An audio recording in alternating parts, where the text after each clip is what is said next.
Une fois on a décidé de suivre un chemin, de suivre un rêve, un objectif, c'est normal qu'il y a plein de doutes, des peurs qui arrivent, des idées qui nous empêchent d'avancer. Et pour pouvoir changer ça, c'est important de concrétiser ces idées, de les faire réelles, de donner des pas concrets. Mais c'est vrai que si on n'a pas encore réussi un objectif ou on n'a pas vu un résultat, ça peut être compliqué de croire en ça. Il y a encore des doutes qui arrivent et des idées qui nous disent qu'on n'est pas suffisamment bon, que ce n'est pas notre chemin, qu'il y a d'autres personnes qui font la même chose. Mais pour cela, c'est important de passer à l'action.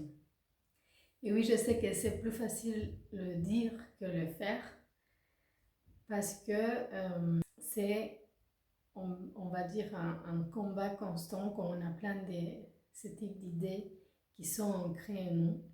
Et du coup, on peut commencer par changer ces idées. Pourquoi on a ces idées? C'est qui nous a donné ce type d'idées qui nous limitent, qui nous disent qu'on ne peut pas le faire?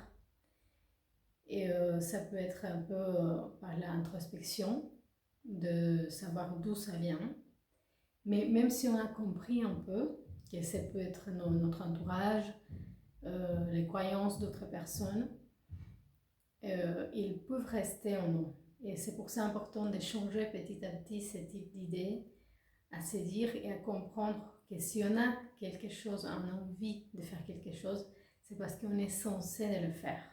Et il y a aussi 3 outils qui m'ont servi pendant tout ce temps quand il y a les mentales qui arrivent et des pensées qui nous parasitent et qui peuvent nous empêcher d'avancer. La première, c'est d'avoir une pratique. Si c'est quotidien, tant mieux. Où on puisse nous relaxer, relâcher toute cette tension, tous ces stress. Et ça peut être, dans mon cas, c'est la méditation, mais s'il y a d'autres pratiques comme la peinture ou d'autres, peu importe, chaque personne est différente.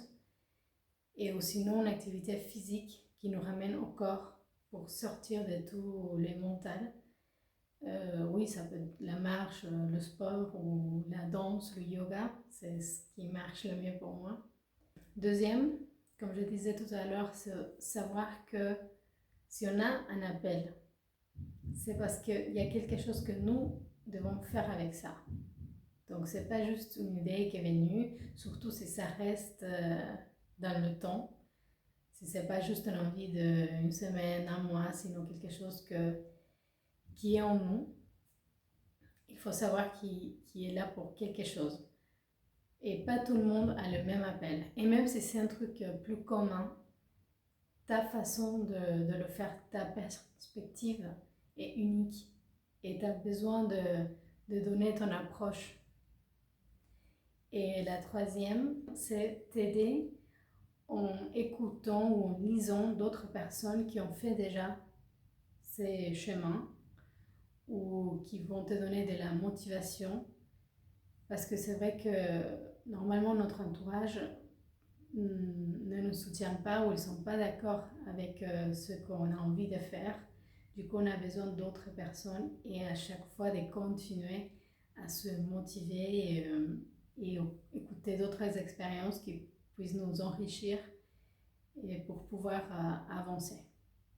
Et même si tu es déjà quelqu'un qui est sur un chemin, ça peut nous arriver tout le temps ou dans certains moments, c'est ce qui m'est arrivé ou qui m'arrive aussi de temps en temps, d'avoir ce manque de motivation ou de savoir pourquoi je fais ça, pourquoi je ne fais pas une autre chose, peut-être plus simple.